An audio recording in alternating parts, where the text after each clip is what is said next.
1 नवंबर से बदल गए ये नियम, आपकी जेब से लेकर जिंदगी तक पर पड़ेगा बड़ा असर।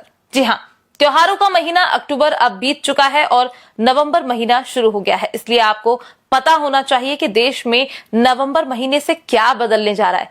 इसके लिए देखिए हमारी ये रिपोर्ट। अक्टूबर महीना हम सभी के लिए बहुत अच्छा साबित हुआ, क्योंकि अक्टूबर महीने के अंदर हर हफ्ते कोई ना कोई त्योहार था। पहले करवा चौथ आया, फिर दिवाली का त्योहार आ गया और महीने के अंत में छठ पूजा आ गई। इसके बाद शुरुआत हो गई नवंबर महीने की। माना जाता है कि नवंबर के महीने से देश के ज्यादातर राज्यों में सर्दी की दस्तक शुरू हो जाती है। लोग सर्दी के कपड़े और कंबल निकाल लेते हैं, लेकिन नवंबर महीने से देश के अंदर कुछ नियम भी बदलने जा रहे हैं, जिनके बारे में आपको पता होना जरूरी है। तो चलिए अब हम आपको एक एक करके वो सभी नियम बताते हैं जो कि नवंबर महीने से बदल चुके हैं।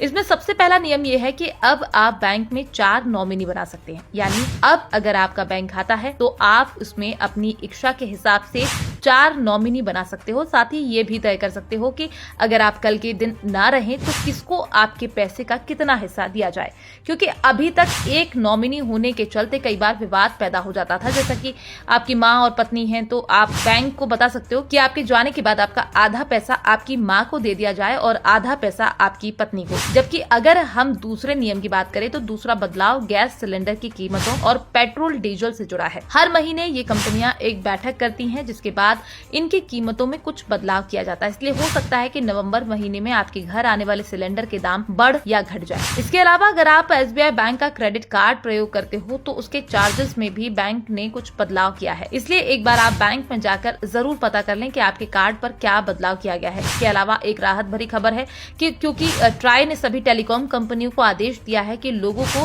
स्पैम कॉल और मैसेज से तंग न किया जाए, इसलिए अभी तक आपके पास रोजाना जो लोन, क्रेडिट कार्ड या अन्य तरह के फालतू के मैसेज आते थे वो अब बंद हो जाए, क्योंकि काफी सारे लोग इनसे परेशान रहते हैं। जबकि नवंबर महीने में हो सकता है कि आपके पास बैंक के SMS अलर्ट आना बंद हो जाए, क्योंकि काफी सारे बैंक इस बात की तैयारी कर रहे हैं कि छोटे लेन देन पर लोगों को बार बार मैसेज न भेजा जाए, क्योंकि जब से गूगल पे और फोन पे आया तब से लोग रोजाना बड़ी मात्रा में लेन देन करते हैं। इसके अलावा अगर आप सोना चांदी खरीदने की सोच रहे हैं तो हो सकता है कि इस महीने आपको अच्छी खबर मिले, क्योंकि सोने और चांदी के दाम में लगातार गिरावट देखने को मिल रही है, जिससे अनुमान जताया जा रहा है कि सोना और चांदी खरीदने वालों के अच्छे दिन दोबारा से आने वाले हैं, क्योंकि पिछले कुछ महीनों से लगातार सोने और चांदी के दाम बढ़ते जा रहे थे। जबकि अगर आप दिल्ली के रहने वाले हैं या दिल्ली आते जाते रहते हैं तो ये अपडेट आपके लिए सबसे जरूरी है, क्योंकि नवंबर महीने से दिल्ली में BS6 और CNG LNG इलेक्ट्रिक वाहनों को ही एंट्री दी जाएगी। सरकार ने ये फैसला इसलिए किया है क्योंकि दिल्ली में लगातार प्रदूषण बढ़ता जा रहा है। ऐसे में प्रदूषण को रोकने के लिए सरकार ने कुछ जरूरी कदम उठाए हैं। बहरहाल हम तो यही दुआ करते हैं कि नवंबर महीना आपका काफी अच्छा गुजरे।